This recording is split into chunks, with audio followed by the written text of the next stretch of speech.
कल मैंने आप लोगों को कुछ क्वेश्चन दिया था, याद है? सॉल्यूशन किया आप लोगों ने? चलो कोई नहीं, देखते हैं क्या क्वेश्चन था। पहले क्वेश्चन की तरफ आते हैं। पहला क्वेश्चन क्या था बताओ? इसका ये क्या था बताओगे? ये वर्ग है, स्क्वायर है, इसका भुजा कितना था? 4 सेंटीमीटर। और इस पे चार्ज डेंसिटी क्या था? हाँ, लैम्डा था 2.5 माइक्रो कूलम पर मीटर, यही था ना? अच्छा, चार्ज कैसे डिस्ट्रीब्यूटेड था? अच्छा, ऐसे था, इधर वाले पे चार्ज था और इधर वाले पे था। पहला क्वेश्चन यही था ना? और इसके सेंटर पे क्या निकालना था? Electric field. ठीक है, तो कुछ नहीं करना, जल्दी जल्दी सारे क्वेश्चन सॉल्व करेंगे हम लोग। देखो ध्यान से सुनो, और अभी आप नोट भी कर लेना, कोई दिक्कत नहीं है, जहाँ पे हो वहीं पे कर लेना। देखो आप ना थोड़ा देर के लिए इसको भूल जाओ, इस वाले हिस्से को भूल जाओ। अगर इसको भूल जाओगे तो आपको ऐसा दिखेगा, बोलो हाँ या ना। चलो जल्दी से बताना मेरे को, ये वाला जो पॉइंट है इस रॉड के ठीक बीच में है कि नहीं है? ये वाला पॉइंट है इस रॉड के ठीक बीच में है कि नहीं है? तो अगर ऐसा है, अगर ऐसा है, ध्यान से सुनना, तो ये वाला आपको डिस्टेंस चाहिए आर, हाँ ना बोलो। अब बताओ कि ये आर कितना है, जल्दी से बताओ। वेरी गुड, ये पूरा 4 था ना, ये तो 2 होगा, तो आर आपको मिल गया 2। ठीक है, बढ़िया। उसके बाद लैम्डा आपको पता होना चाहिए था, लैम्डा पता है आपको, ठीक है, तो के लैम्डा बाई आर। अच्छा, उसके बाद इनको ज्वाइन कर दो, हमको एक अल्फा और बीटा चाहिए होता है, अल्फा और बीटा। आपको एक चीज पता है कि अगर यहां से ज्वाइन करोगे स्क्वायर के अंदर, वर्ग के अंदर, तो ये जो इसके विकर्ण होते हैं ना, एक दूसरे को 90 पर काटते हैं। कितने पे काटते हैं? तो बेसिकली ये पूरा एंगल कितने का होगा? 90 का। लेकिन जरा ये बताओगे कितने का होगा? अरे बोलो, ये क्योंकि ये वाला और ये वाला तो बराबर होगा ना, तो ये 45 हो जाएगा और ये वाला स्क्वायर के केस में होगा। जैसा कि मैंने बोला था कि ये वाला बराबर होगा, लेकिन ये पता नहीं चलेगा कि कितना होगा, ठीक है, लेकिन स्क्वायर के केस में ये पता भी चल जाएगा कि कितना है, 45 डिग्री है। सही बात समझ में? तो अगर आप वहां पे 45 डिग्री लेके चलते हो, थोड़ा सा दिमाग लगाना, अगर यहाँ पे हम लोगों का ये 45 डिग्री हो जाए, तो कहानी कुछ ऐसी बनेगी कि ये हम लोगों का 45 है, ये भी हम लोगों का 45 है, और आर हमको पता ही चल गया। तो चलो लगा लेते हैं इस पॉइंट पर इलेक्ट्रिक फील्ड ई बराबर, हमारे पास क्या फॉर्मूला आया था ऐसे केस में? क्या था बोलो बोलो? 2k lambda by R sine theta, याद आया? तो करो, 2k क्या वैल्यू बाद में रख देना, लैम्डा बाद में रखना, आर बाद में रखना, पहले थीटा वाला सॉल्व कर लो। कितना आएगा बताओ? हाँ, क्या रखना चाहते हो तो रख भी लो, कोई दिक्कत नहीं है। यहाँ पे हम लोगों का, अच्छा अभी रहने दो, 2k लैम्डा बाई आर, और ये साइन 45 करेंगे ना, तो साइन 45 कितना हो जाएगा? 1/√2, यानी ये कुछ ऐसा हो जाएगा, √2 से 2 कटेगा तो कितना आएगा? ये √2k लैम्डा बाई आर, ऐसा आएगा। देखो अभी क्या है कि इसमें ये तो बस ये एक रॉड था नहीं, अभी तो इसको हमने इग्नोर किया है सॉल्व करने के लिए, इसको भूल गए हम लोग। अब ये है, तो आप सेम सिचुएशन इसी को ध्यान से देखना, मैं यहीं पे खत्म कर देता हूँ, इसको पकड़ता हूँ मैं, और कुछ नहीं करने वाला, इसको ऐसे देखो। ये बात आपको समझ आई? नहीं है? आप भी कहोगे सर आप ये क्या कर दिया, क्या कर दिया, आपको नहीं समझ में आया? चलो कोई नहीं, मैं अलग बना देता हूँ, अब तो आप खुश हो जाओ, दोनों अलग अलग दिख रहे हैं ना, ठीक है। हाँ, सवाल ये है कि ये पॉइंट और ये पॉइंट दोनों के सेम ही पॉइंट है ना, बस डायग्राम अलग अलग है, ध्यान रखना। तो इसके कारण इस पॉइंट पर निकाला और इसके कारण इस पॉइंट पर निकाल रहे हो, ठीक है, डायग्राम बस अलग अलग दिख रहे हैं, ठीक है। तो इसके कारण अगर आप निकालोगे तो मुझे बताओ जरा कि यहाँ भी जो इलेक्ट्रिक फील्ड आएगा इस पॉइंट पे, इस रॉड के कारण कितना आएगा? इतना ही आएगा कि नहीं आएगा? √2k lambda by R, clear. लेकिन इलेक्ट्रिक फील्ड जो होता है वो वेक्टर क्वांटिटी होता है भाई साहब, आप इनको सीधे ऐड नहीं कर सकते हो। तो सवाल यह है कि फिर डायरेक्शन चाहिए हमको। तो आप मुझे बताओ कि इस केस में जब पॉइंट रॉड के ठीक बीच में रहता है, बीच में ऐसे, बीच से जो परपेंडिकुलर लाइन जा रहा है उसमें आता है, तो यहाँ पर इलेक्ट्रिक फील्ड का डायरेक्शन इस रॉड के कारण ऐसा था कि नहीं था? नेट इलेक्ट्रिक फील्ड ऐसा था कि नहीं था? तो इसका डायरेक्शन किधर हो गया? ये वाला। इसका डायरेक्शन किधर हो गया? ये वाला। अरे बोलो हाँ या ना। दोनों के परिमाण बराबर हैं, तो अगर इसको हम लोग यहाँ पे ड्रॉ करें तो एक इलेक्ट्रिक फील्ड का डायरेक्शन ऐसा है और एक इलेक्ट्रिक फील्ड का डायरेक्शन ऐसा है, हाँ या ना।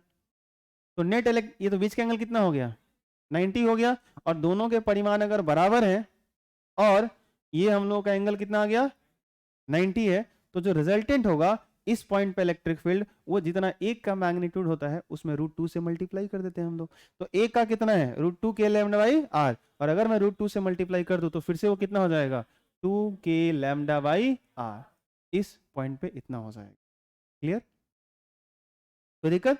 तो ये हम लोगों का यहाँ पे आंसर हो गया। अच्छा, अब डायरेक्शन की अगर बात करो तो इसके पैरेलल यहाँ पे खींच दो, अगर वेक्टर सम करना चाहते हो तो इसके पैरेलल यहाँ पे खींच दो, और नेट रिजल्टेंट क्या हो जाएगा ऐसा। इस पॉइंट पे इन दोनों के कारण जो टोटल इलेक्ट्रिक फील्ड का डायरेक्शन है वो ये वाला हो जाएगा। क्लियर, ये हम लोगों का पहला क्वेश्चन। कोई दिक्कत है तो बोलिए। ठीक है, तो अभी जो मैंने एक बार कल जिक्र किया था थोड़ा सा, कि ये फॉर्मूला जो इनफाइनाइट लेंथ वाला रॉड जो मैं पढ़ा रहा था कि उसके कारण आया था 2 के लैम्डा बाई आर आया था, तो उसके कारण जो आप वो जो फॉर्मूला हम लोग का आएगा तो वो सिर्फ एक ही क्वेश्चन को सॉल्व करेगा। लेकिन ये क्वेश्चन सॉल्व करना है तो आपको वहीं से आना पड़ेगा। कहाँ से? ये सारा खेल कहाँ शुरू हो रहा है? K lambda by R sine theta sine alpha plus sine beta bracket में। K lambda by R E Y कितना था cos beta minus cos alpha, इसका जड़ वही है, ध्यान रखना आप। सही बात समझ में? ठीक है, आप ये बात पहले से आप ये डेरिवेशन करके बैठे थे, कल ये पढ़ाया जा चुका है, इसलिए मैं इसका डायरेक्टली यूज कर रहा हूँ। ये बात आपको समझ में आ रहा है? ठीक है, ये ध्यान रखना। तो ये हम लोगों का पहला क्वेश्चन सॉल्व हो गया। दूसरा क्या था बताओगे? बोलो, किस शेप का था? यू टाइप का? अच्छा, मैं समझ गया, आप शायद ये कह रहे हो चार्ज इधर था। अरे बोलो हाँ या ना। अब आप टाइम वेस्ट नहीं करना पड़ेगा, घबराओ मत, खत्म हो गया। अब सारे क्वेश्चन बहुत इजी हैं, टेंशन नहीं। ऐसा ही था ना? बस बस, इसके सेंटर में आपको इलेक्ट्रिक फील्ड चाहिए। अब सुनो, इसके कारण अभी अभी इलेक्ट्रिक फील्ड निकाले थे, इधर आया था। अरे बोलो हाँ या ना। कितना आया था बोलो? √2 के लैम्डा बाई आर। क्लियर, तो इसके कारण अगर निकालोगे तो प्लस से तो दूर होता है ना, इसके कारण इसी पॉइंट पर इलेक्ट्रिक फील्ड उतना ही आएगा और इसके ऑपोजिट आएगा। तो भैया ये दोनों हैं और नहीं भी है तो कोई फर्क नहीं पड़ने वाला, ये दोनों तो कैंसिल आउट कर देंगे। क्लियर, अरे बोलो हाँ या ना। ठीक है, इलेक्ट्रिक फील्ड इनका खत्म हो जाएगा तो सिर्फ ये वाला बचेगा, इसके कारण इलेक्ट्रिक फील्ड कहाँ आएगा ये। तो हम लोगों से अगर ये आंसर पूछा जाए कि टोटल इलेक्ट्रिक फील्ड कितना है, तो इस पॉइंट पर जो टोटल इलेक्ट्रिक फील्ड ई होगा, ई नेट जो होगा वो इतना होगा √2 के लैम्डा बाई आर। लैम्डा का वैल्यू आपको पता है, आर का वैल्यू पता है, के का वैल्यू पता है, पुट करके आप आंसर निकालते रहना। बोलो कोई दिक्कत है तो? ठीक है, क्वेश्चन सॉल्व हो गया, करना ही नहीं उतना, थोड़ा सा दिमाग लगाना है, खत्म हो गया ये। चलो तीसरा, तीसरा क्या था बताओ, बोलो।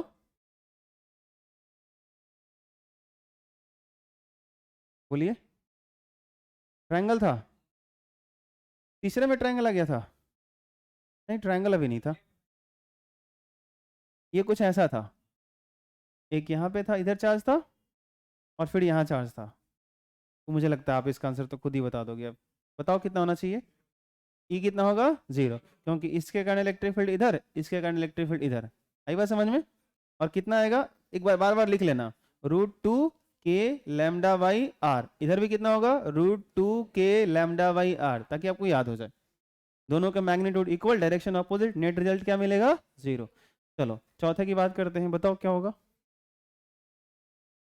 अच्छा, चार्ज चारों तरफ था, ठीक है, तो अगर आवेश इस पे चारों तरफ था तो कितना होगा बताओ? 0 हो जाएगा। ठीक है, फिर तो खत्म हो गया कहानी। इसके सेंटर पे निकालना था तो इसके कारण इलेक्ट्रिक फील्ड इधर, इसके कारण इधर, इस रॉड के कारण नीचे, इसके कारण ऊपर होगा। ये सब एक दूसरे को क्या कर देंगे, इसको कैंसिल करेगा, इसको ये कैंसिल करेगा, खत्म। समझ आया? नहीं आया? ठीक है, चलो, तो यहाँ पर जो है सो कि नेट इलेक्ट्रिक फील्ड ई कितना हो गया 0। एक हम लोगों का बच जाता है, कौन सा? पांचवा, ट्रायंगल वाला। तो ट्रायंगल कैसा था बताओगे? समबाहु त्रिभुज था ना? ठीक, इक्विलेटरल ट्रायंगल था। और इसका साइड क्या दिया गया था बताओ? चलो ध्यान से सुनना। अभी अगर आप इसको चाहोगे ना कि इसका वैल्यू फाइंड आउट करें, ठीक है, किसी एक के कारण वैल्यू अगर फाइंड आउट करना चाहते हो कि इसके सेंट्रॉइड पे जो इसका केंद्रक होगा, त्रिभुज में जो ये सेंटर वाला पॉइंट होता है ना, इसको केंद्रक बोलते हैं। ठीक है, सेंट्रॉइड बोलते हैं ऐसे।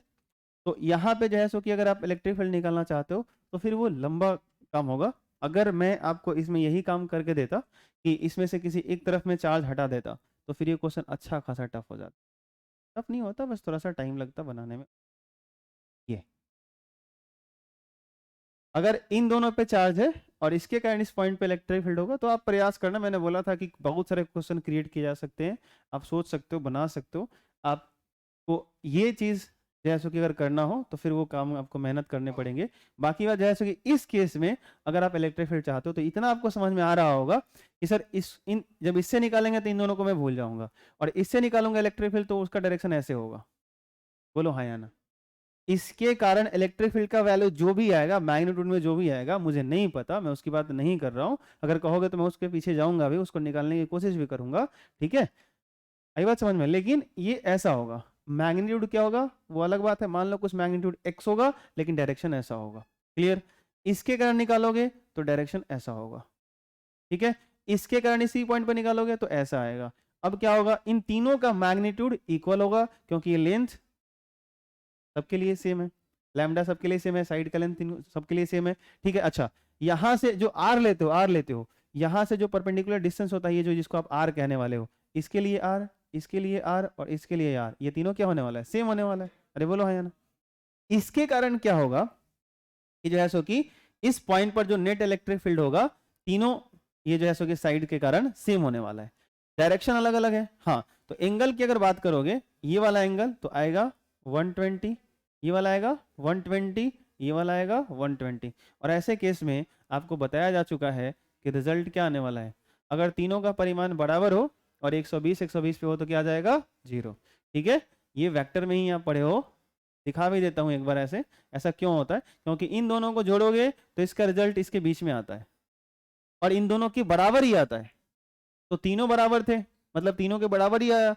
अब ये वाला जो इन दोनों का रिजल्ट है इसके ऑपोजिट है, ये एक दूसरे को कैंसिल आउट कर देते हैं।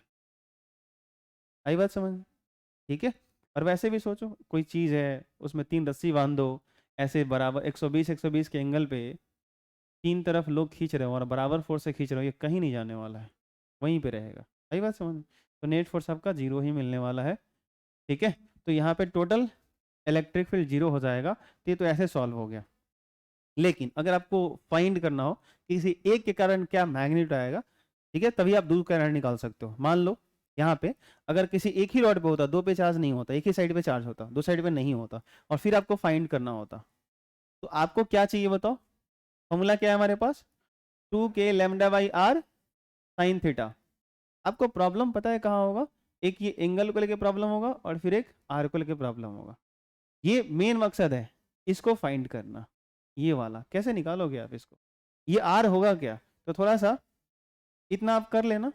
ठीक है, अगर आप ये कर लेते हो तो आपको थोड़ा सा ये पता होना चाहिए, समबाहु त्रिभुज के अंदर एक चीज होती है, पता नहीं आप ये बात पढ़े हो नहीं पढ़े हो, जानते हो नहीं जानते हो।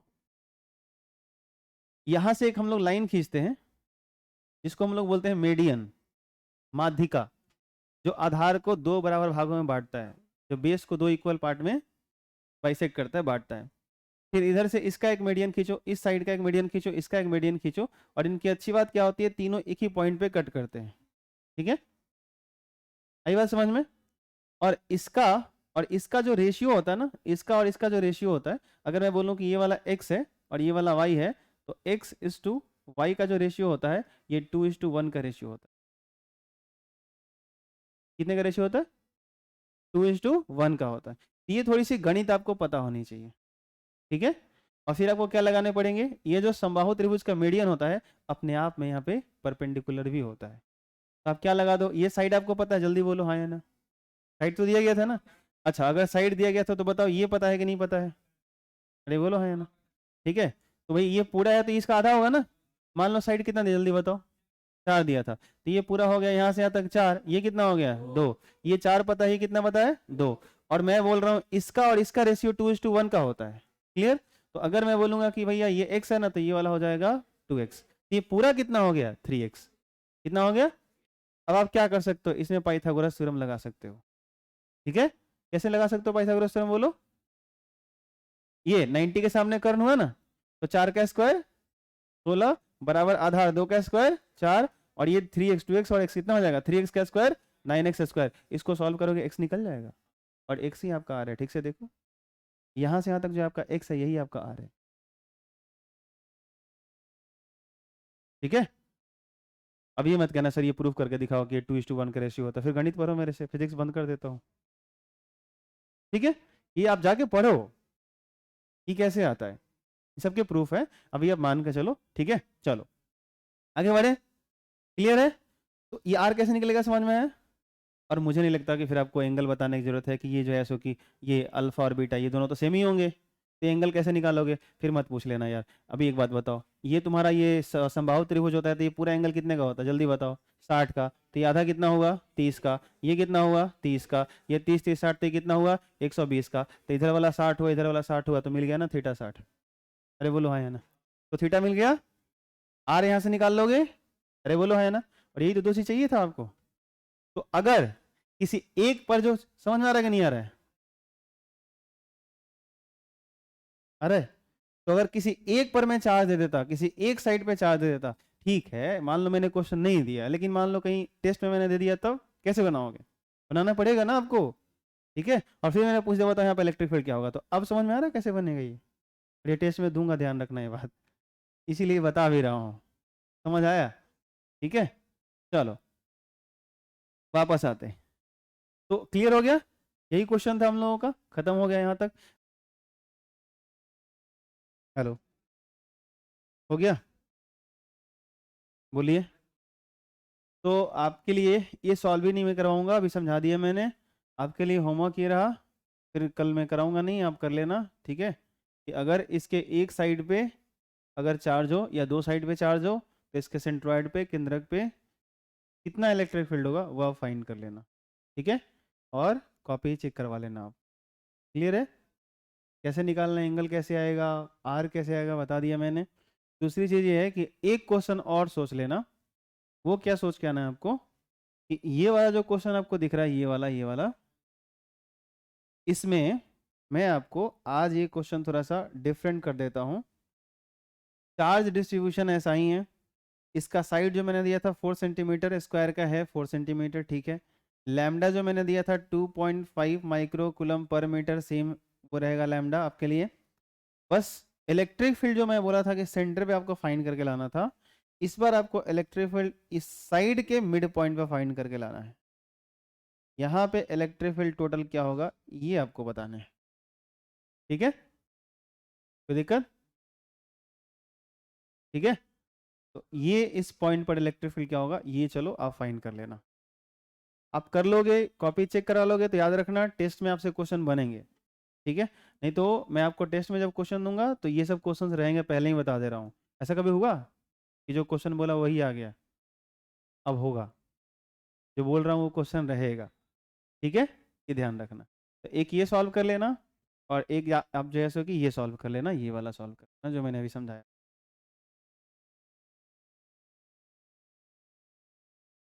सबसे पहले कि इलेक्ट्रिक फ्लक्स क्यों डिफाइन किया गया, क्यों बनाया गया?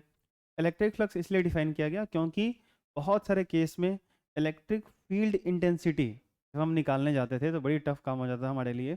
जैसे मान लो मेरे पास ये स्फीयर है, ये जो मेरे पास स्फीयर है, अगर सोच के देखो कि इस स्फीयर के ऊपर इसके सरफेस पे पूरा चार्ज है, पॉजिटिव चार्ज फैला हुआ है, और मैं बोलूँ कि इस स्फीयर से इतना डिस्टेंस पे आ जाओ, इसके सेंटर से कुछ दूरी होगी इस पॉइंट की, और इस पॉइंट पे मुझे इलेक्ट्रिक फील्ड निकालना है। तो अगर इस पॉइंट पे इलेक्ट्रिक फील्ड निकालना है, तो इलेक्ट्रिक फील्ड निकालने के लिए हमारे पास एक ही फॉर्मूला है, और वह है कूलम्स लॉ। क्या है? उसी से आया था, E बराबर के क्यू बटा आर स्क्वायर। लेकिन कूलम्स लॉ किसके लिए अप्लाई होता है? पॉइंट चार्ज के लिए। ये पॉइंट चार्ज तो है नहीं। अब इसमें मान लो क्या करना पड़ेगा, सोच के देखो कि अगर अब इसमें कहोगे सर आप एक काम करो, वो तरीका अपना लो आप कि इसमें छोटा सा कहीं डी क्यू ले लो, उसके कारण इस पॉइंट पर इलेक्ट्रिक फील्ड निकाल लो, और फिर उसको इंटीग्रेट कर लो। आप ये कहोगे, तो यहाँ पे आपका इंटीग्रेशन भी काम में नहीं आने वाला। इंटीग्रेशन भी आपको बहुत परेशान करेगा, और इतना सिंपल तो नहीं होने वाला है। अगर हो भी होगा भी तो बहुत टफ होने वाला है। समझाता हूँ। अगर यहाँ पे आप अगर थोड़ा सा चार्ज इमेजिन करोगे, डी क्यू इमेजिन करोगे, तो इस पॉइंट का यहाँ से डिस्टेंस लोगे आप। अगर दूसरा डी क्यू यहाँ से लोगे तो उसके लिए जरा डिस्टेंस देखो, वो सेम होगा कि अलग होगा, सोच के बताना सही से। यहाँ पे अगर कोई डी क्यू इमेजिन करोगे आप तो उसके लिए डिस्टेंस वही, इसी पॉइंट का डिस्टेंस यहाँ इस डी क्यू के लिए सेम होगा कि अलग होगा, ये बोलो हाँ या ना। डिस्टेंस अलग हो रहा है, ठीक है। दूसरी चीज पे गौर करना, अगर यहाँ पे चार्जर इमेजिन कर रहे हो, इसके कारण इस पॉइंट पे जो इलेक्ट्रिक फील्ड का डायरेक्शन होगा वो ऐसे होगा, ये बोलो हाँ या ना। लेकिन यहाँ ऊपर वाले पॉइंट चार्ज अगर डी क्यू लोगे तो इसके कारण इलेक्ट्रिक फील्ड का डायरेक्शन कैसा होगा, थोड़ा सा ऐसे हो जाएगा। नीचे वाला करंट कैसा हो जाएगा, ऐसे हो जाएगा। इसके करंट कैसा हो जाएगा, थोड़ा ऐसे हो जाएगा। इसके करंट कैसे हो जाएगा, ऐसे हो जाएगा। अब हर पॉइंट के बारे में सोचो, ये बड़ा कॉम्प्लिकेटेड कैलकुलेशन है, बहुत टफ है, बहुत टफ है, आएगा समझ में। तो अगर एक स्फीयर के ऊपर, एक गोले के सरफेस के ऊपर एज ए चार्ज है, पूरा यूनिफॉर्मली ऐसे चार्ज डिस्ट्रीब्यूटेड है, वितरित है, फैला हुआ है, और इसके कारण इसके सेंटर से कुछ डिस्टेंस पे अगर इलेक्ट्रिक फील्ड फाइंड करना है कि विद्युत क्षेत्र की तीव्रता क्या है, तो बड़ा टफ हो जाता है। और इस केस में अगर आप फ्लक्स का टर्म यूज करते हो तो बड़ा सिंपल हो जाता है वो। तो यही एक सिंपल केस ऐसा नहीं है, बहुत सारे ऐसे केस हैं और बहुत सारे ऐसे कंडीशंस हैं जहाँ पे हमको इलेक्ट्रिक फील्ड फाइंड करना दिक्कत होता है, और वहाँ पे हमको इलेक्ट्रिक फ्लक्स जो है सो कि बड़ा हेल्प कर देता है। तो ये क्या चीज़ है, इसके लिए थोड़ा सा हम लोग ये समझते हैं कि एरिया जो होता है ना, क्षेत्रफल, एरिया, फ्लक्स बाद में बात करते हैं। जैसे मान लो मैंने एक कॉपी ले ली, तो इसका ये अपना सरफेस है, इसका कुछ अपना एरिया होगा, एरिया किसी सरफेस का होता है, अरे हाँ ना बोलो। ये सरफेस एक सतह है, एक पन्ने की तरह इमेजिन करो, इसके थिकनेस को भूल जाना, इमेजिन करना बस ऐसे, ठीक है। तो ये एक सरफेस है, अब इसका मैं बोलूँ एरिया कितना होगा, तो आप क्या बोलोगे, सर इसकी लंबाई गुणे चौड़ाई कर लो, इसका लेंथ और जो विड्थ है उसको मल्टीप्लाई कर लो, एरिया इसका निकल जाएगा। एरिया आप कैसा भी ले सकते हो, सर्कुलर ले लो, रैंडम ले लो, कुछ भी ले लो, ठीक है। आप जैसो कि एरिया ऐसे ले सकते हो, ठीक, इस तरह से आप ले सकते हो, कैसा भी शेप का इमेजिन कर सकते हो। आप चाहो तो इस तरह का सर्कल इमेजिन कर लो, इस तरह से, ठीक है, आपकी मर्जी। आपको मन करता है कि सर मैं ऐसे लूँगा, इस टाइप का, इस तरह का इमेजिन कर लो, कोई दिक्कत नहीं है, ठीक है। अब क्या हुआ कि ये जो एरिया है, ये जो क्षेत्रफल है, इसका, इसको जो है सो कि एज ए वेक्टर की तरह ट्रीट करना है। एरिया वेक्टर होता है, कैसे होता है समझना बात। ये अगर क्षेत्रफल है, ये अगर हमारा एरिया है, तो इसका अपना एक डायरेक्शन होगा।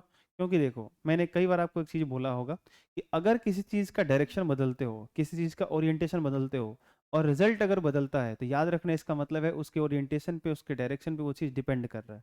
और अगर डायरेक्शन बदलने से चीजें डिपेंड करने लगे, निर्भर करने लगे, तो याद रखना वो वेक्टर के टर्म में चला जाता है। तो यहाँ पे थोड़ा सा हम एरिया को वेक्टर के टर्म में डिफाइन करते हैं। कैसे करते हैं, जैसे मान लो अभी ऊपर से बल्ब जल रहा है, तो अभी क्या होगा कि इस जो इसकी कॉपी की जो एरिया है, इस पे क्या हो रहा है, वो लाइट पड़ रहा है, तो नीचे शैडो बनेगा, छाया। अगर मैं हाथ रखूंगा तो मेरे हाथ पे लाइट तो आएगा नहीं, नीचे वाले हाथ पे, अरे बोलो हाँ या ना।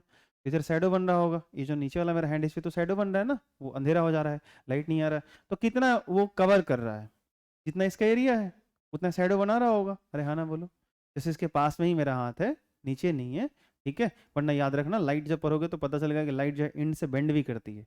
पता लगेगा कि लाइट ऊपर से आ रहा है, फिर वो बेंड करते करते इधर से बेंड कर गई, इधर से बेंड कर गई, जाके वो दोनों मिल गया, शैडो बना ही नहीं, आपको दिखा ही नहीं। इसलिए ये बात हो गया कि आसमान में चिड़िया उड़ती है और उसकी परछाई जमीन पे दिखती नहीं है। सही बात समझ में, ठीक है। क्यों, क्योंकि लाइट क्या होती है, बेंड करती है। तो ये एक अलग फेनोमेन है, अलग बात है, मैं आपको वो नहीं समझा रहा, ध्यान से सुनो। लाइट वहां से आ रही है, यहाँ पे ये सरफेस एरिया इसका इतना है, इतना है। जैसे इसके नीचे अगर एक मैं पन्ना रख दूं तो उस पर शैडो कितने एरिया में बनेगा, जितना इसका एरिया होगा। क्लियर है सबको। अब मैं क्या करता हूँ, ध्यान से सोचना कि नीचे जो शैडो बन रहा था, छाया जो बन रहा था, उस छाया का जो क्षेत्रफल है, शैडो का जो एरिया है, वो क्या होगा, घटेगा, बढ़ेगा कि नहीं बढ़ेगा, या चेंज होगा कि नहीं होगा। अगर मैं इसका ओरिएंटेशन बदलूं, लाइट जैसे आ रहा है वैसे आ रहा है, मैं इसको अगर ऐसे घुमाते चले जाऊं, तो शैडो में फर्क पड़ेगा कि नहीं पड़ेगा। क्या होगा, शैडो कम हो रहा है या ज्यादा हो रहा है, छाया का जो क्षेत्रफल होगा वो कम हो रहा है कि ज्यादा हो रहा है। अभी क्या होगा बताओ, जब ये बिल्कुल स्ट्रेट हो गया तो शैडो कितना बचाएगा, ऑलमोस्ट जीरो। इसकी थिकनेस भूल जाओ, बस इमेजिन करो, बस एक, जैसे वो क्या होता है ना, बचपन बच्चा लोग नहीं खेलता है, वो सरफ वरफ वाला, अरे सरफा को पनिया में घोल देता है लोग, शैम्पू वैम्पू को, हाँ वो जो प्लास्टिक वाला में फुका के तो गोला बन जाता है, तो उसको फिल्म बोलते हैं, एक पर्दे टाइप का, उतना पतला सा थिकनेस टाइप का, इमेजिनरी, वो भी मैंने बहुत मोटा कह दिया, उसकी भी कुछ नैनोमीटर माइक्रोमीटर में कुछ थिकनेस होगी, इमेजिन करो बस। सही बात समझ में। तो ऐसे एक सरफेस इमेजिन कर लो बस, जाल टाइप का, ऐसा कुछ। अगर वो बिल्कुल ऐसे रख दो और लाइट यहाँ से आ रही है, बताओ नीचे शैडो कितना बनेगा? 0। क्लियर? अगर मैं फिर इसको ऐसे रोटेट करते चला जाऊं तो फिर शैडो क्या होगा? बढ़ेगा। ये बात आपको समझ में आई?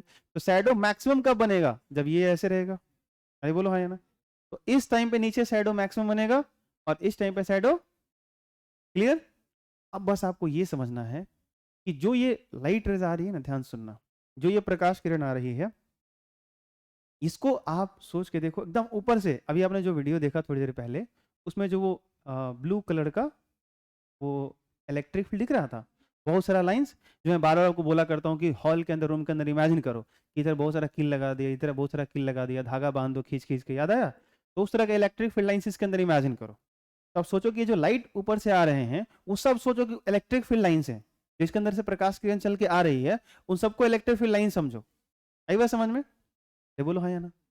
ठीक है। चाहे ऊपर से मान लो कि जैसे कि इस पूरे छत से, समझना मैं क्या कहना चाहता हूँ, इस पूरे छत से मान लो कि छत कुछ ऐसा हो जैसे मच्छरदानी होता है ना, उस टाइप का, और बारिश होने लगे और मैं इसको ऐसे करके खड़ा हो जाऊं, तो क्या होगा? बारिश के बूंद इसको पार करेंगे नहीं पार करेंगे? अरे बोलो हाँ या ना? ये बात समझ में आ रही है? अगर मैं इस सरफेस एरिया को ऐसे करता चला जाऊं तो इस सरफेस एरिया से, इस एरिया से बारिश जो पार होने वाला होगा वो घटेगा या बढ़ेगा? ऐसे कर दूंगा इस एरिया से, इस एरिया से, इससे इससे, अब इस एरिया से कितना बारिश ऐसे हो रही है, अगर मैं इस सरफेस एरिया को ऐसे रखूं, कितने बारिश पार हो रहे हैं? 0। ये बात आपको समझ में आ रही है? अगर ऐसे करूं तो मैक्सिमम। अरे हो ना बोला, इसका जितना एरिया उससे मैक्सिमम। अरे बोलो हाँ या ना? अगर इसका एरिया और ज्यादा होता तो और ज्यादा होता, इसका एरिया और कम होता तो कम ही जाता। लेकिन जितना इसका एरिया है, उस एरिया के हिसाब से मैक्सिमम कितने बारिश के वो जो रेंज जा रहे होंगे, बारिश के जो ड्रॉप्स हैं वो कितने एरिया में जा रहे होंगे, इसका जितना है उतना मैक्सिमम जा रहा है। ये बात समझ में आ रही है? इससे ज्यादा तो नहीं हो सकता। अगर इतना ही सरफेस एरिया है और मैं ऐसे रख चुका हूं, तो इससे ज्यादा हो सकता है क्या? नहीं हो सकता। ये समझ आया? और ऐसे रख दिया तो कितना हो गया? 0। और इसके बीच में क्या चल रहा है? वेरिएशन चल रहा है। इसका मतलब है कि ये 0, ये मैक्सिमम, और बाकी बीच में क्या है? 0 टू मैक्सिमम के बीच में वेरिएशन है। अरे बोलो हाँ या ना? तो ये 0 है, अभी इसका मतलब बढ़ रहा है, बढ़ रहा है, बढ़ रहा है, बढ़ रहा है, बढ़ते बढ़ते बढ़ते बढ़ते मैक्सिमम होगा। नहीं है समझ में? ठीक है। अब देखो, अगर जो मैंने बताया कि लाइट रेस को ले लो, बारिश जो हो रहा है उसको ले लो, उसके डायरेक्शन को ले लो, आप वहां पे इलेक्ट्रिक फील्ड लाइंस इमेजिन करो, ऊपर से विद्युत क्षेत्र रेखा की बारिश हो रही है, ऐसे समझो। और विद्युत क्षेत्र रेखा अगर बारिश हो रही है तो कितना विद्युत क्षेत्र रेखा इस एरिया को पार कर रहे हैं, क्रॉस कर रहे हैं, इससे गुजर रहे हैं, वो कहलाता है इलेक्ट्रिक फ्लक्स। ये होता है विद्युत फ्लक्स। आई बात समझ में? तो इसके लिए हमने सिंपल एक तरीका बनाया कि इलेक्ट्रिक फील्ड और जो इसका एरिया है वो, इसको मल्टीप्लाई करने से हमको क्या मिल जाएगा? फ्लक्स। आई बात समझ में? इसके एरिया से कितना इलेक्ट्रिक फील्ड लाइंस, जैसे ऐसे होता है ना कि मान लो कि इसका कुछ यूनिट एरिया, ऐसे सोचो कैसे आया होगा मल्टीप्लीकेशन, जैसे इसका कुछ यूनिट एरिया इमेजिन कर लो, तो यूनिट एरिया से कुछ इलेक्ट्रिक फील्ड लाइन पास कर रहा है, तो अगर मान लो कि यूनिट एरिया से कुछ पास कर रहा है तो ए एरिया से कितना होगा? A multiply electric field. अरे बोलो हाँ या ना? यूनिट एरिया से कुछ इलेक्ट्रिक फील्ड ई मतलब कुछ पार कर रहा है, मान लो यूनिट एरिया से कुछ ई पार कर रहा है, तो इसका पूरा एरिया ए है तो कितना पार करेगा? ई इंटू ए। अरे बोलो हाँ या ना? ये बात आपको समझ में आती है? लेकिन हमको ई इंटू ए से इतना से काम नहीं चला, फ्लक्स को हमने यहीं तक नहीं छोड़ा। हमने ये सोचा कि अरे यार ठीक है, अगर हम इसको ऐसे की वजह ऐसे रख रहे हैं तो हमने एरिया तो इसको घटा नहीं दिया। अभी भी इसका एरिया, कोई बच्चा मेरे से पूछेगा सर कितना एरिया है, तो मैं बोलूंगा भाई लंबाई गुना चौड़ाई, और जो आया मेरा मान लो 20 सेंटीमीटर स्क्वायर, और फिर मैं इसको ऐसे कर दिया। फिर बच्चे ने मेरे से पूछा सर इसका एरिया बताओ, अभी भी तो वही है, एरिया तो चेंज नहीं हो रहा है, बस इसका क्या बदल रहा है? ओरिएंटेशन बदल रहा है। तो मैं ये देख रहा हूं कि अगर मैं इसका एरिया ना चेंज करते हुए इसकी व्यवस्था बदल रहा हूं, इसकी ओरिएंटेशन बदल रहा हूं, तो मेरे को समझ में आ रहा है कि भाई जो फ्लक्स है जिसको मैं डिफाइन कर रहा हूं कि इस एरिया से कितना पास हो रहा है, वो चीजें तो बदल रही हैं। तो फ्लक्स में कुछ और आना चाहिए था। तो फिर हमने सोचा क्या कर सकते हैं हम लोग, तो फिर इसमें साइन कॉस वो जो है सो कि वो लगाया गया। कैसे लगाया गया? तो सबसे पहले एरिया को डायरेक्शन देना इंपॉर्टेंट बना। डायरेक्शन कैसे? तो जो सरफेस है, ध्यान सुनना, जो सरफेस है, सरफेस के परपेंडिकुलर, सतह के लंबवत, उसके डायरेक्शन दिए गए।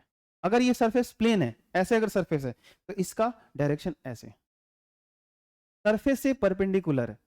तो अगर ये सरफेस प्लेन है, एकदम समतल है, तो मैं आपसे पूछूं कि इसमें से छोटा सा एरिया यहाँ से काट लो, एक छोटा सा टुकड़ा काट के निकालो, उसका एरिया वेक्टर इधर। मतलब अब देखो ये पूरा प्लेन है तो इसका हर पॉइंट का एरिया वेक्टर बाहर है, ऐसे परपेंडिकुलर। मतलब इस पूरे प्लेन का एरिया वेक्टर का डायरेक्शन एक ही है। जैसे ये बोर्ड है तो बोर्ड का एरिया वेक्टर का डायरेक्शन किधर हो जाएगा? बाहर की तरफ। ठीक है। और याद रखना जब भी कोई डायरेक्शन हम लोग बाहर की तरफ दिखाएंगे तो डॉट से दिखाएंगे, ये बात मैंने बताया भी आपको, क्योंकि तीर जब उधर से चल के आ रहा होगा तो तीर का हमको नोक दिखेगा, और इधर से तीर तुम चलाओगे डायरेक्शन अगर अंदर जाएगा, तीर अंदर जाएगा तो हमको क्रॉस दिखेगा, याद आया। तो डायरेक्शन जब हमको बोर्ड से अंदर दिखाने होते हैं तो हम क्रॉस इस्तेमाल करते हैं, और डॉट दिखाना होगा तो डॉट का मतलब बाहर हो जाता है, ठीक है। तो अभी मैं पूछूं आपसे कि इस बोर्ड का बताओ, इस सरफेस का ये जो एरिया दिख रहा है आपको जितना भी लंबाई गुना चौड़ाई करके, इसका एरिया वेक्टर किधर होगा, तो ऐसा बाहर की तरफ, या अगर आप इसको जेड एक्सिस बनाते हो तो क्या बोल सकते हो, कोई प्रॉब्लम नहीं। अगर बाहर की तरफ कौन सा एक्सिस है, जेड एक्सिस है, तो जेड एक्सिस के डायरेक्शन को कौन सा यूनिट वेक्टर दिखाता है, क्या दिखाता है, क्या बोलो, कोई दिक्कत नहीं है समझ। चलो, तो अब मेरे से कोई पूछेगा कि भैया इसका वेक्टर के फॉर्म में पूरा रिजल्ट बताओ, तो मैं बोलूंगा इसका एरिया 20 सेंटीमीटर स्क्वायर के कैप, क्या बोलूंगा 20 सेंटीमीटर स्क्वायर के कैप। 20 सेंटीमीटर स्क्वायर इसका एरिया हो गया, मैग्नीट्यूड हो गया, और के कैप इसका डायरेक्शन हो गया, डायरेक्शन एरिया वेक्टर हो गया, वो ध्यान रखना। तो अब जब भी हमसे पूछा जाएगा कि किसी एरिया को एरिया वेक्टर के टर्म में जब डिफाइन करते हैं तो एरिया वेक्टर का डायरेक्शन क्या लेते हैं, दिशा क्या लेते हैं, तो हमेशा सरफेस से परपेंडिकुलर। अब इसका जो सरफेस है वो तो देखो ऐसे मुड़ रहा है, उसके जैसा क्या था, देखो बड़ी अच्छी बात क्या है ना, समझो ऐसे, अगर ये प्लेन है तो इस पे हाथ रखो, अब हाथ रखोगे देखो ऐसे जो एरिया है ना, सरफेस है ना, उसमें हाथ लेके जाओ तो क्या जा रहा है, एकदम सीधे जा रहा है, हाथ बेंड नहीं कर रहा है। लेकिन ये जो इसका सरफेस है, अगर सरफेस में मैं हाथ ऐसे रखूं और सरफेस में मेरे को हाथ रखना है, ना अंदर ना बाहर करना है, तो मेरा हाथ घूम रहा है, ये फर्क पड़ रहा है आपको। तो वो प्लेन था, ये क्या है, ये बेंड हो रहा है, ये कर्व सरफेस है। अगर कर्व सरफेस है तो समझ में आना चाहिए कि अगर मेरे को यहाँ पे डायरेक्शन चाहिए, तो अगर ये एरिया ऐसे रखियो तो इसका एरिया वेक्टर ऐसे परपेंडिकुलर, लेकिन अगर ये जाकर के ऐसे बेंड कर गया तो फिर ये एरिया वेक्टर भी बेंड करेगा। पहले देखो ऐसे है, तो जो सतह यहाँ पे, अब इस ऐसे सोच सकते हो कि इस पूरे स्फीयर के लिए जो एरिया वेक्टर होगा, इस वाले पॉइंट के लिए कैसा होगा, ऊपर की तरफ, इधर वाले के लिए कैसे होगा, इधर होगा, इधर वाले के लिए कैसा होगा, ऐसे, ठीक है। आई बात समझ में। तो स्फीयर के केस में क्या होगा, चेंज होगा। अब यही मुझे बताओ, अगर ये सरफेस है, सोच के देखो थोड़ा सा, और ये सरफेस अगर प्लेन है तो फिर ठीक है, लेकिन मान लो कोई ऐसा सरफेस, जैसे बलून लिया मैंने, ये 3 डायमेंशनल इमेजिन करो, 3 डायमेंशन बलून है, और चारों तरफ से लोग बलून को दबा रहे हैं और उसका शेप थोड़ा टेढ़ा मेढ़ा हो गया, तो इसका एरिया वेक्टर कैसा होगा, इस पॉइंट पे इसका एरिया वेक्टर ऐसा होगा, इस पॉइंट पे इसका एरिया वेक्टर ऐसा हो जाएगा, इस पॉइंट पे एरिया वेक्टर इसका ऐसा हो जाएगा, इधर एरिया वेक्टर इसका ऐसा हो जाएगा। ये बात आपको समझ आ रही है, नहीं आ रहा है, ठीक है। तो कोई भी वस्तु यूनिफॉर्म हो, ठीक है, मतलब वो प्लेन हो या कर्व सरफेस हो, 3 डायमेंशनल हो, 2 डायमेंशनल हो। अभी आपने देखा था वो वीडियो में क्या था, एक बॉक्स टाइप का लेके आया था, तो बॉक्स टाइप में एरिया वेक्टर कैसे निकाला था, एक इधर निकाल दिया था इस दीवार के सरफेस से, एक इधर निकाल दिया था, एक ऊपर निकाल दिया था, एक नीचे, एक इधर, एक इधर, देखा आपने, अरे बोलो हाँ या ना। क्यों ऐसा किया था, समझ में आया। क्योंकि अगर इस दीवार की बात करोगे, इस दीवार की बात करोगे, तो इसका एरिया वेक्टर कहाँ चला जाएगा, बाहर, इसके सरफेस से परपेंडिकुलर। इधर वाले दीवार के लिए इसके सरफेस से परपेंडिकुलर बाहर, इस छत का एरिया वेक्टर कहाँ जाएगा, इसके सरफेस से परपेंडिकुलर ऊपर, इस फर्श का एरिया वेक्टर कहाँ चला जाएगा, इसके सरफेस से नीचे बाहर। समझ आ रहा है। तो एरिया वेक्टर क्षेत्रफल की जब भी दिशा लेंगे तो क्या लेंगे, सतह से लंबवत, सतह से 90 डिग्री पर। अगर कर्व सरफेस है तो हम एरिया इतना छोटा कर देंगे भाई साहब, उसको इतना छोटा एरिया कर देंगे, इतना पॉइंट साइज कर देंगे कि हमको वो प्लेन मिलेगा। और आपको पता है कि कोई भी कर्व चीज हो उसका छोटा सा हिस्सा स्ट्रेट मिलता है। अगर सरफेस की बात करो, कितना भी कर्व सरफेस, पृथ्वी है भाई ना, अरे बोलो है ना, पृथ्वी इतनी बड़ी कर्व है ना, लेकिन उसका छोटा सा एरिया तो हमको प्लेन ही फील होता है ना। ऐसा थोड़ी है कि आपको लगता है यहाँ से छपड़ा जा रहे हैं, आपको लग रहा है हिमालय चल रहे हैं, ऐसा होता है क्या, नहीं होता ना। आप 10 किलोमीटर डिस्टेंस ट्रैवल करते हो, 15 मीटर, आपको लगता है क्या है कि यहाँ और छपड़ा की हाइट क्या है, सेम ही, आप फ्लैट सड़क पे जा रहे हो, अरे हाँ कि ना, ये बात आपको समझ आती है, ठीक है। तो बहुत बड़े वो 3 डायमेंशनल बॉडी होती है, उसका छोटा सा एरिया कवर करोगे तो वो क्या होता है, आपको क्या फील होता है, स्ट्रेट फील होता है, ठीक है। हाँ ध्यान रखिएगा। हाँ, इलेक्ट्रिक फील्ड का डायरेक्शन किधर से आ रहा है, ऊपर से। तो मैं आपसे पूछने वाला हूँ सवाल, ध्यान से कंसंट्रेट हो जाओ। इलेक्ट्रिक फील्ड का डायरेक्शन कौन सा था, ऐसे था, और अभी जो मैं ऐसे कॉपी ले रहा हूँ, इसका एरिया वेक्टर किधर है, वो ऐसे है। तो इलेक्ट्रिक फील्ड का डायरेक्शन और एरिया वेक्टर का डायरेक्शन, इन दोनों के बीच का एंगल बताओ, बोलो, कुछ समझ आया। बड़ी इंटरेस्टिंग चीज बताने वाला हूँ, ध्यान से सुनना, अभी बहुत मजा आने वाला है।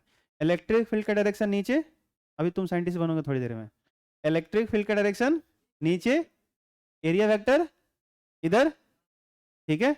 अब सवाल ये है कि इनके बीच का एंगल, यानी इलेक्ट्रिक फील्ड एक वेक्टर है, एरिया भी एक वेक्टर हो गया, दोनों के बीच का एंगल 90 दिख रहा है। इस टाइम पे एक्सपेरिमेंटली जिस तरीके से आप फ्लक्स को डिफाइन कर रहे हो, जिस तरीके से फ्लक्स को आपने परिभाषित किया है कि इस एरिया से गुजरने वाला इलेक्ट्रिक फील्ड लाइन, लेकिन इलेक्ट्रिक फील्ड लाइन तो ऐसे हैं, तो भाई आपको रिजल्ट क्या मिल रहा है? जीरो। तो एक्सपेरिमेंटली जिस तरीके से आपने डिफाइन किया फ्लक्स को, रिजल्ट मिल रहा है जीरो। तो आप मुझे बताओ कि अगर फ्लक्स को हमने मल्टीप्लाई किया है E इंटू ए, तो यहाँ पे कॉस आना चाहिए या साइन आना चाहिए? दिमाग लगाओ। अगर दोनों के बीच का एंगल 90 है तो कॉस लेना चाहिए कि साइन लेना चाहिए? अब समझ आया? दो वेक्टर को जब मल्टीप्लाई हम लोग करते हैं तो क्रॉस और डॉट, ये दो तरीके बनाने के रीजन क्या है? रीजन यही है कि कहीं हमको जो रिजल्ट मिलता है वो डॉट से सही रिजल्ट मिलता है, कहीं हमें क्रॉस से रिजल्ट सही मिलता है। सही बात समझ में? जब आपको क्रॉस या डॉट प्रोडक्ट पढ़ाया जाता है तो उस टाइम में डिस्कशन नहीं चलता, आप बस सीख जाओ, करना सीख जाओ, वर्क करना सीख जाओ। लेकिन धीरे धीरे जब सारे टॉपिक्स पढ़ते हो, फिजिक्स के जितने सारे डॉट प्रोडक्ट से रिजल्ट मिलते हैं, क्रॉस से रिजल्ट मिलते हैं, और उस पर जाकर सही से ऑब्जर्व करोगे तो आपको पता चलेगा यहाँ डॉट क्यों लिया गया और कॉस क्यों लिया गया। सही बात समझ में? अब इसको थोड़ा सा ऐसे करो, थोड़ा दिमाग लगाओ। मैं क्या करता हूँ, इसी को इस पे ऐसे घुमाते घुमाते घुमाते ऐसे कर देता हूँ। ये बात समझ आया? ठीक है, तो अभी इसका एरिया वेक्टर जो है ऐसे था, ये कहाँ चला गया होगा? नीचे। क्लियर? अब एरिया वेक्टर नीचे और इलेक्ट्रिक फील्ड भी किधर है? वो तो ऐसे ही था। बीच का एंगल, दो वेक्टर सेम डायरेक्शन में, बीच का एंगल जीरो, तो cos जीरो का वैल्यू 1। और अच्छी बात यह है कि cos जीरो अगर 1 होगा तो रिजल्ट हमको E इंटू ए मिलेगा, और E इंटू ए याद रखो, थीटा जब जीरो हो तो cos मैक्सिमम वैल्यू देता है। और वाकई जब ये ऐसे हो रहा है तो मैक्सिमम इलेक्ट्रिक फील्ड लाइंस इसको पास करेंगे नहीं करेंगे? इससे ज्यादा हो नहीं सकता। अरे बोलो हाँ या ना? तो यहाँ पे आपको cos बिल्कुल फैक्ट और सही रिजल्ट देता है, इसलिए आप इसके साथ क्या लेते हो? cos लेते हो। तो E a into cos theta. ये समझ आया? तो हमने पूरा ऐसे डिफाइन किया। फ्लक्स को हम दिखाते हैं फाई से। किसे दिखाते हैं? फाई से। और लिखते हैं फाई बराबर E a cos थीटा, या इसी को अगर वेक्टर के फॉर्म में लिखना होगा तो E डॉट a ऐसे लिखूंगा। समझ आया? गलती से फाई के ऊपर तीर मत लगा देना। डॉट गुणन से जो रिजल्ट मिलता है वो अदिश होता है। क्या होता है? अदिश होता है। डॉट गुणन को अदिश गुणन भी कहते हैं। स्केलर मिलता है, तो ये जो फ्लक्स है ये आपका अदिश राशि है।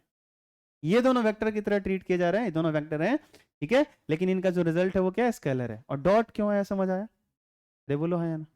ठीक है, तो ये चीज ध्यान रखना है। तो बस आप पढ़ लो। विद्युत क्षेत्र में किसी सतह से संबद्ध, संबद्ध का मतलब होता है जुड़ा हुआ, लिंक। इंग्लिश में इसको क्या बोलते हैं? लिंक, जुड़ा हुआ। विद्युत क्षेत्र में जैसे नहीं बोलते हैं कि मेरा ना उनसे लिंक है, इसका मतलब क्या है? वो आदमी मुझसे जुड़ा हुआ है। अरे बोलो हाँ या ना? हाँ कि ना? हमारा लिंक विधायक जी तक बा, हमारा लिंक मंत्री जी तक बा। मतलब लिंक का मतलब क्या? जुड़ा हुआ। उसी को हम लोग शुद्ध हिंदी में क्या कहते हैं? संबद्ध। क्या कहते हैं? दो चीजें होती हैं, एक होता है संबंध और एक होता है संबद्ध। दोनों अलग अलग शब्द है, ध्यान रखना, दोनों के अलग अलग मतलब होते हैं। संबंध का मतलब है कि रिश्ता नाता, ठीक है, और संबद्ध का मतलब हो गया बस जुड़ा हुआ, ठीक है। वो भी थोड़ा सा रिलेशन टाइप का आएगा, लेकिन संबद्ध और मतलब बस एक लिंक होना चाहिए। ऐसा कुछ नहीं कि उनके रिलेशन होना इंपॉर्टेंट है, ऐसा कुछ नहीं है। आई बात समझ में? थोड़ा सा बस एक जान पहचान टाइप का, ऐसा कुछ। तो विद्युत क्षेत्र में किसी सतह से संबद्ध, देखो विद्युत क्षेत्र में इलेक्ट्रिक फील्ड होना चाहिए। अब ई ही जीरो हो जाएगा तो फ्लक्स कैसे डिफाइन करोगे? ई डॉट है, समझ रहे हो ना? ई ही जीरो हो जाए, एरिया भी जीरो हो जाए, एरिया नहीं लेके आओ, फ्लक्स क्या होगा? जीरो। ई नहीं है, फ्लक्स क्या होगा? जीरो। ये बात समझ आती है आपको? ठीक है, तो किसी विद्युत क्षेत्र में ही होगा, किसी सतह से संबद्ध। इस सतह से विद्युत क्षेत्र में अविलंबवत गुजरने वाले कुल विद्युत बल रेखाओं की माप, जो इलेक्ट्रिक फील्ड लाइंस कितना परपेंडिकुलर इसको पास कर रहे हैं, कितने से जुड़े हुए हैं, लिंक है। भैया इलेक्ट्रिक फील्ड लाइन तो यहां से भी जा रहा था, लेकिन ये इलेक्ट्रिक फील्ड लाइन इस सतह से जुड़ा ही नहीं, लिंक ही नहीं हुआ। आप समझ में आ रहा नहीं आ रहा है? ठीक है, ठीक है, तो जो लिंक होगा ना, जो इस एरिया से जुड़ेगा, जैसे मान लो हमने इसको ऐसे कर लिया, अब इलेक्ट्रिक फील्ड लाइन जैसे जो यहां से जा भी रहा था सतह से, अब बेचारा जैसे ये टेढ़ा हो गया, अब वो लाइन ऐसे ही जा रहा है, उसे जुड़ा ही नहीं सरफेस से, तो फ्लक्स में काउंट नहीं होगा। आप मेरी बात समझ पा रहे हो नहीं समझ? ठीक है, तो ये कहानी है कि विद्युत क्षेत्र में किसी सतह से संबद्ध यानी जुड़ा हुआ लिंक अविलंबवत गुजरने वाली कुल विद्युत बल रेखाओं की माप विद्युत फ्लक्स कहलाता है। कोई दिक्कत? ठीक है, तो ये इसका एज ए फिजिक्स के हिसाब से डेफिनेशन है। फ्लक्स की गणितीय परिभाषा क्या होगी? आप खुद से भी लिख सकते हो कि विद्युत क्षेत्र की तीव्रता जो होती है और जो एरिया वेक्टर होता है, इन दोनों के डॉट गुणन को फ्लक्स कहते हैं। बस इतना लिखना है। जैसे आप कैसे बोलते हो, जब कार्य को डिफाइन करते हो W, तो F डॉट एस होता है। तो मैं दो तरीके से बताता हूँ, अगर सही से आप क्लास 11th का, तो मैं आपको वर्क रियल में ही बताया था, याद करो सही से, कि कार्य एक तरीका है, एक प्रोसेस है जिससे आप किसी वस्तु को अपनी एनर्जी जोड़ते हो, ऐड करते हो। जब वर्क करते हो तो क्या होता है? आपकी एनर्जी घटती है और सामने वाले की एनर्जी तो कार्य का रियल डेफिनेशन ये है कि कार्य एक्चुअल में है क्या, उसको समझो कि जब आप वर्क करते हो तो अपनी एनर्जी कम करते हो, दूसरी की एनर्जी बढ़ाते हो, ये वर्क को समझना होगा। अब कैलकुलेट कैसे करते हैं, तो उसका मैथमेटिकल डेफिनेशन है कि बल और विस्थापन के डॉट गुणन को, dot product of force and displacement is called work, ऐसे बोल देते हैं। आई बात समझ में? तो ये एक मैथमेटिकल डेफिनेशन से आप बना सकते हो कि फाइव क्या होता है, ई डॉट ए होता है। इसका गणितीय परिभाषा ऐसे हो सकता है, लेकिन समझना ये है रियल में कि फ्लक्स एक्चुअल में होता क्या है। होता ये है कि कोई अगर एरिया ले रहे हो इलेक्ट्रिक फील्ड में, तो उस एरिया से कितना लाइंस पास हो रहे हैं, ये फ्लक्स होता है। कोई दिक्कत?